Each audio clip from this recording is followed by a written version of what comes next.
Periventricular Heterotopia, also simply known as PVNH, is a rare brain disorder with an unknown instance, which is the amount of people who have it.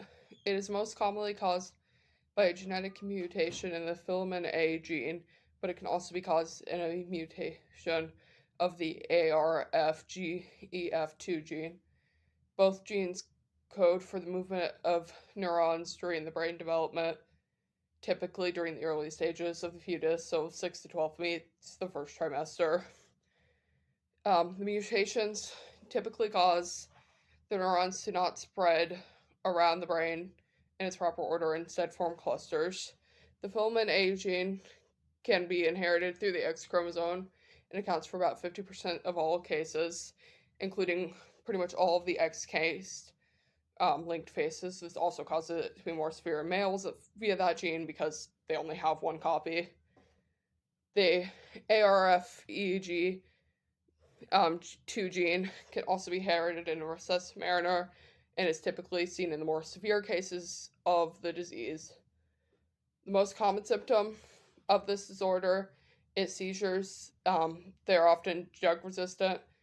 That is often what gets diagnosed as they show up in their teenage years, oftentimes being their only symptom.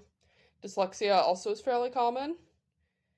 Significantly less common, but still possible in more severe cases, is smaller brain size, severe developmental delays, Ehlers-Danlos syndrome, infections, stomach problems, lung disease, etc. It is typically diagnosed when seizures appear. However, in cases of developmental delay, it can be diagnosed earlier than that. Oftentimes, patients are given an EEG and an MRI to scan their brain, and that is how they're diagnosed. Due to the varied, symptoms, experience lives differently. Some can live a fully normal life. Some need 24/7 care for the rest of their lives. Also, lifespan can vary because some don't even make it out of the womb. Some live fully normal lives.